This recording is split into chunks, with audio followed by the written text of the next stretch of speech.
দর্শক মণ্ডলী আসসালামু আলাইকুম। গতকাল থেকে আমরা দেখতেছি যে ওয়ালটন নিবেদিত জুবান অভিনীত রূপান্তর নাটকটি আমাদের দর্শকদের মধ্যে তুমুল আলোচনার একটা পরিবেশ সৃষ্টি করেছে। কারণ এটা আমাদের মধ্যে সমকামিতার একটা প্রজেক্ট, এটা সবার মধ্যে ছড়িয়ে দিচ্ছে। এখন আমরা প্রথমে হয়তো ভেবে নিয়েছিলাম যে এই কাজটা ইচ্ছাকৃত হবে, কিন্তু পরবর্তীতে দেখা যায় যে আমাদের কথাবার্তার বলার ফলে, আমাদের আলাপ আলোচনায় এবং আমরা যে প্রতিবাদ করেছি, যার ফলে ওয়ালটন কর্তৃপক্ষ ক্ষমা চেয়েছে এবং আমরা হয়তো তারপর তাদেরকে ক্ষমা করে দিয়েছি এবং মনে করি হোক এটা তো ক্ষমা তো করে দিয়েছে। কিন্তু আপনারা একটা জিনিস চিন্তা করেন তো, আসলে কি এটা ভুল ছিল নাকি এটা ইচ্ছাকৃত? আমরা কিছুদিন আগে দেখলাম শরীফ থেকে শরীফা হওয়ার ঘটনাটা সারা বাংলাদেশের মধ্যে কেমন একটা আলোচনা, একটা পরিবেশ তৈরি করে দিয়েছিল। সারা বাংলাদেশ মানে বেশিরভাগ মানুষ 99% মানুষ এই বিরুদ্ধে, সমকামিতাকে বাংলাদেশে স্থান যাবে না। এত কিছুর পরেও ওয়ালটনের যারা কর্তৃপক্ষ আছে ওরা তো বাংলাদেশের বাইরে না, ওরা তো বাংলাদেশেরই তো নাকি? ওরা কি জানে না যে বাংলাদেশের শরীফ থেকে শরীফা অর্থাৎ সমকামিতা নিয়ে বাংলাদেশি মানুষের কেমন ধারণা? তারা কি বোঝে না? তারপরেও তারা এত বড় একটা প্রজেক্ট হাতে নিল, অথচ তারা বুঝতে পারলো না এবং এটাতে ভুল ছিল। নো, এটা কখনোই তাদের ভুল করে করেনি, এটা তারা ইচ্ছাকৃতভাবে করেছে। হ্যাঁ, কথাটা আপনাদের কাছে আশ্চর্য মনে হলো, হ্যাঁ তারা এটা ইচ্ছাকৃতভাবে করেছে। কারণ তাদের মাথা এতটাও কম না এবং তাদের মাথায় এতটা গোবর ঘেলু নেই যে হঠাৎ করে এই কাজটা তারা নিয়েছে এবং হঠাৎ করে তারা একটা ভুল পদক্ষেপ নিয়েছে। আপনারা খেয়াল করে দেখবেন যে আমাদের দেশে এমন কিছু কাজ হয়ে যাচ্ছে যেটা আসলে মানে কল্পনার বাইরে এমন কিছু হয়ে যাচ্ছে। যেমন আপনারা দেখুন যে ইফতার মাহফিল, যেমন আমরা মুসলমান, এই বাংলাদেশের প্রধান ধর্ম কোনটা? রাষ্ট্র ধর্ম হচ্ছে ইসলাম ধর্ম। এখানে 90% মুসলমান।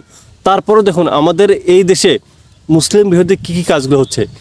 ইফতার মাহফিল আপনার ক্যাম্পাসেও হতে দিচ্ছে না, সেখানে গিয়ে গণ্ডগোল এবং সেখানে নিষিদ্ধ করে দিচ্ছে প্রত্যেক ক্যাম্পাসে।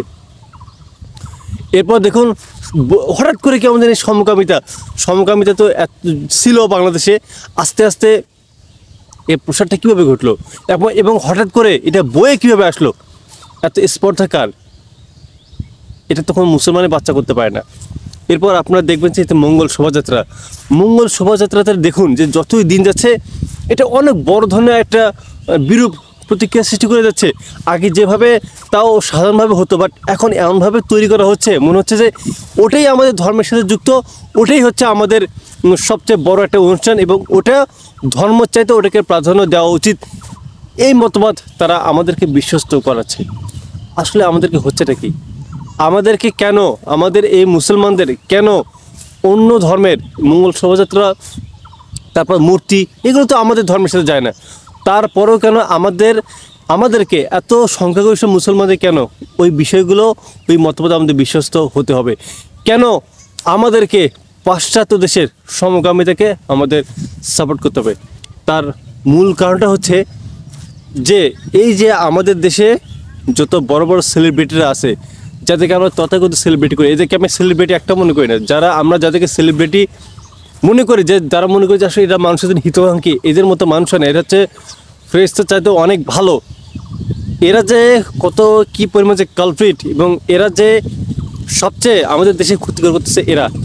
হ্যাঁ, আমাদের দেশ সবচেয়ে বড় ক্ষতি করতেছে এরা আমাদের যুব সমাজকে কীভাবে ইউটিলাইজ করা যায়, কীভাবে যুব সমাজকে সংগঠিত করা যায়, এরা এই বিষয়ে না বলে দেখবেন সবসময় উল্টা পাল্টা আপনার ভিডিও ছাড়ে উল্টা পাল্টা কাজ করে মানে আমাদের যুব সমাজকে অন্যদিকে কনভার্ট করে। এই যে আমাদের যে সময়, এই সময়টা কিসের সময়? যুবক বয়সে যৌবন, মানে যৌবন যখন যার যুদ্ধে যাওয়ার সময় তার, অথচ এই সময়টাকে আমাদেরকে অন্যদিকে কনভার্ট করা হচ্ছে। আমাদেরকে না পড়াশোনার দিকে মনোনিবেশ করা হচ্ছে, আমাদেরকে না বিজ্ঞানের দিকে মনোনিবেশ করা হচ্ছে, না একটা কোনো যদি ভুল পদক্ষেপ নেওয়া হয়, ভুল স্টেপ, তার বিরুদ্ধে প্রতিবাদ করার জন্য আমাদের মানসিকতা তৈরি করা হচ্ছে। আপনি আজকে দেখেন যে আজকে আচ্ছা আপনাদের যারা তথাকথিত সেলিব্রিটি রয়েছে, আপনারা দেখুন তো যে এই যে প্রত্যেকটা দিন বাংলাদেশের সীমান্তে মানুষকে যে মারা হয়, আপনাদের সেলিব্রিটিরা কয়জন মুখ খুলছে বলেন? কয়জন বলছে যে যে ভারত আমাদের দেশের মানুষকে মারে, এই বিরুদ্ধে প্রতিবাদ গড়ে তুলতে? আজকে আপনি দেখেন যে ভারতের বয়কট, কয়জন আপনাদের সেলিব্রিটি বলছে যে ভারতকে বয়কট করুন? করছে? কেউ করেনি। এই যে মঙ্গল শোভাযাত্রার নামে যে আমাদের দেশের ইসলাম ধর্ম বিরুদ্ধে যে কাজগুলো যে হচ্ছে, কয়দিন মানা করছে আমাদের? আমাদের যারা সেলিব্রিটি ওরা তো তথাকথিত মুসলিম তো নাকি? কয়দিন বলছে? একদিনে বলেনি। এই যে আমাদের যে শিক্ষার মধ্যে শিক্ষা ব্যবস্থায় ধ্বংস একটা যে পায়তারা চলছে, যে এই যে এমন একটা শিক্ষা ব্যবস্থা যেটা জনগণের মধ্যে ক্ষোভ, কয়দিন তারা বলছে? আর তাহলে বলবে কি? তাদের শিক্ষাগত যোগ্যতাটা কি? তারা নিজেরা শিক্ষা থেকে দূরে সরে গিয়ে আলতু ফালতু কাজ করে, তারাই বা আমাদের কি শিক্ষা দেবে? আপনারা দেখেন যে আমাদের এই দেশের যত সব সমস্যা, এই যে জিনিসপত্রের দাম যে বাড়ে, কয়দিন বলছে? একটা দিন বলতে পারবেন? একটা দিন যে এই যে জিনিসপত্র দাম বাড়ানোর ফলে তারা কথা বলছে? তারা বলবে না, কারণ তারা তো আমাদের মতো জনগণকে বোকা বানিয়ে লাখ লাখ টাকা ইনকাম করতেছে। এই হচ্ছে আপনাদের তথাকথিত সেলিব্রিটি। অথচ আপনি অন্যান্য দেশে আপনি গিয়ে দেখেন যে তাদের ইয়াং জেনারেশন এবং কতটা সংগঠিত এবং তারা কি পরিমাণ অ্যাক্টিভ। আমাদের মধ্যে ইয়াং বয়সে পোলাপান এখন কী করতেছে? এখন সবাই পড়াশোনা বাদ দিয়ে ফুং যেভাবে হোক ভিডিও ছাড়ে, মানে আমাকে সেলিব্রিটি হতে হবে, আমাকে টাকা ইনকাম করতে হবে। তাদের ধান্দা একটাই যে আমাকে টাকা কামাই করতে হবে, আমাকে সেলিব্রিটি হতে হবে। আমি অনেক মানুষকে দেখতেছি যে অনেক ভালো তাদের অবস্থান ছিল পড়াশোনার দিক দিয়ে, বাট তারা এখন পড়াশোনার দিকে মনোনিবেশ নেই। তাদের এখন ধান্দা একটাই যে আমাকে টাকা ইনকাম করতে হবে যেভাবে হোক। আরে আমার একটা ফ্রেন্ড অনলাইন ক্লাস নেবে, আরে ভাই তো অনলাইন ইন্টারমিডিয়েট, আরে ভাই তো নিজেরই ফিজিক্স কেমিস্ট্রি তুই বুঝিস না ঠিক মতো, অন্যকে কী পড়াবি? ওই তো ভিডিওতে আউল ভাউল, এটা করো ওটা করো, হ্যাঁ তোমরা এটা করো, 100তে 100 কমন। ভাই তুই নিজে তো পারিস না, তুই অপরকে কী দিবি? এই তো তেলবাজি করে মানুষকে বোকা বানিয়ে ভিউ বাড়িয়ে টাকা পয়সা ইনকাম, এগুলো তো চলছে, তাই না? সো আমি যেটা বলতেছিলাম যে পাশ্চাত্য দেশের এই সংস্কৃতিগুলো কেন আমাদের এত দেশে সহজে ছড়িয়ে পড়তেছে, তার কারণটা হচ্ছে যে যারা এসব সমকামিতাকে সাপোর্ট করে পাশ্চাত্য দেশে, তারা চায় যে প্রত্যেকটা মুসলিম দেশকে তারা সমকামিতার এই প্রজেক্টটাকে সারা দেশে ছড়িয়ে দিতে। আজকে বাংলাদেশে যারা যত বড় বড় সেলিব্রিটি, তাদেরকে মাধ্যমেই কিন্তু এই কাজগুলো করানো হচ্ছে। আপনি দেখেন আপনার সেলিব্রিটির মধ্যে কতগুলো গে টাইপের আছে, তারা কিন্তু আসলে বুঝতে কিন্তু দেয় না, বাট হঠাৎ করে কিন্তু তাদের কথার বা ভঙ্গির মাধ্যমে হয়ে যায়। আমরা তো তাদেরকে সাপোর্ট করি, তাই না? আমরা যদি তাদেরকে বয়কট করতাম তাহলে তো এমন হতো না। আমরাই তাদের ভিউজ বাড়াচ্ছি, তাদেরকে সেলিব্রিটি করতেছি। সো এইভাবে আমাদের দেশের সেলিব্রিটিদের ব্যবহার করে অন্যান্য দেশরা তাদের প্রজেক্টগুলো লঞ্চ করতেছে। সো আমাদের দেশে এমন আরও দেখবেন, এটা শুধু এইটুক না, ভবিষ্যতে দেখবেন যে আমাদের দেশের মুসলিমদের জন্য কত বড় একটা হুমকি স্বরূপ একটা কাজ আসতেছে। আমি বারবার যুব সমাজের উদ্দেশ্যে বলতে চাই যে আমাদের দেশ একটা অসাম্প্রদায়িক দেশ, ধর্ম যার উৎসবও তার। এখানে এক ধর্ম আরেক ধর্মে কেন যাবে? আমার কথা হচ্ছে একটাই, একজন মুসলিম হয়ে কিভাবে অন্য একটা ধর্মে আমি যাব?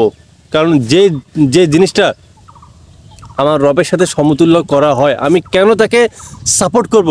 আর কেমন মুসলিম আর বাপ মাদের কতটা আপনাদের সন্তান নির্লজ্জ যে আপনার সন্তান নিজের উৎসবে ঠিকমতো পালন করছে, অন্য ধর্মের উৎসব পালন করে। এই বিষয়ে গার্জিয়ানদের যথাযথ ভূমিকা পালন করা উচিত। তাই আমি সকলের উদ্দেশ্যে বারবার করে বলতেছি যে আমাদের এই যুব সমাজকে সংগঠিত আরও হতে হবে, আমাদের যুব সমাজকে পড়াশোনার প্রতি আরও মনোনিবেশ হতে হবে। আমরা যদি কোনো ভুল পদক্ষেপ নেই তাহলে মনে করবেন যে আমরা আমাদের দেশটাকেই ভুল পদক্ষেপে নিয়ে যাচ্ছি। আমরা যদি এই জেনারেশনটা যদি সঠিকভাবে যদি আমরা ইউটিলাইজ করতে না পারি সময়টাকে, তাহলে এই দেশটা একটা হুমকির মধ্যে পড়ে যাবে। আমি এজন্য আপনাদের প্রতি বরাবরই অনুরোধ জানাচ্ছি যে যুব সমাজ সবাই এগিয়ে আসুন, সবাই একসাথে হন, নিজের সময়কে ইউটিলাইজ করুন এবং যে কোনো ভুল পদক্ষেপের বিরুদ্ধে পদক্ষেপ গ্রহণ করুন। আপনারা আরেকটা বিষয় দেখবেন, এই যে চাকরির বয়স 35 হওয়ার জন্য কত লাখ লাখ বেকার আন্দোলন করতেছে একটা বার জন্য। আপনাদের তথাকথিত সেলিব্রিটিরা কিছু বলছে। আমরা কোন সেলিব্রিটিকে সাপোর্ট করি বলুন? কোন সেলিব্রিটি? এরা আমাদের কীভাবে সেলিব্রিটি হতে পারে বলেন? একজন মানুষ গান করতেছে, সে আমাদের সেলিব্রিটি। একজন ছেলে জোকার, সে আমাদের সেলিব্রিটি। এইভাবে একটা দেশে মানে একটা মানুষ নিজেকে সর্বস্ব বিক্রি করে দিয়েছে, সব কিছু দেখাচ্ছে, সে আমাদের কাছে সেলিব্রিটি। তো আমার এত বড় যদি সেলিব্রিটি হয়, তাহলে আমাদের দেশে এত ঝামেলার মধ্যেও কেন তাদের মুখ থেকে একটা কথা শুনে বের হয় না? তারা তো সেলিব্রিটি, তারা তো বললে হাজার হাজার আইকন, অনেক মানুষ তাদের জীবন দিতে পারে, তাই না? তারা তো আমাদের সেলিব্রিটি। আপনি বলতে পারবেন যে এইসব সেলিব্রিটি আদৌ তাদের মধ্যে দেশপ্রেমিক আছে কিনা? নেই, তাদের মধ্যে আসলে আমি তাদের মধ্যে কোনো দেশপ্রেমিক দেখি না। যাই হোক, একজন মানুষ হিসেবে আমি মনে করি যে আর যা কিছু হোক, এসব তেলবাজি আমি সবসময় অ্যাভয়েড করার চেষ্টা করি। এটাই তাদের এবং আমার মধ্যে পার্থক্য। তারা এইভাবে আউল ফাউল দিয়ে যুব সমাজকে অন্য জায়গায় কনভার্ট করে, বাট আমি চেষ্টা করতেছি যে আমাদের যে যুব সমাজের একটা পাওয়ার, এই পাওয়ারটাকে নিয়েই আমাদের দেশটাকে এগিয়ে যেতে হবে। যুব সমাজের পাওয়ার সবচেয়ে শক্তিশালী, এবং একটা যুব সমাজের সংগঠনই পারে পুরো দেশটাকে চেঞ্জ করে দিতে। সো আমি বারবার আপনাদেরকে বলতেছি যে এই দেশের যে কোনো অপকর্মের বিরুদ্ধে আমাদেরকে রুখে দাঁড়াতে হবে। এমন কিছু করা যাবে না যেটা একটা সাম্প্রদায়িক পরিবেশ তৈরি করে, মানুষের মধ্যে একটা বিরূপ প্রতিক্রিয়া তৈরি করে। আশা করি আমরা সকলে মিলে এই ধরনের কাজগুলো করব এবং দেশের এবং দশের জন্য সর্বোচ্চ স্যাক্রিফাইস করার চেষ্টা করব। ভালো থাকবেন, সুস্থ থাকবেন। আসসালামু আলাইকুম।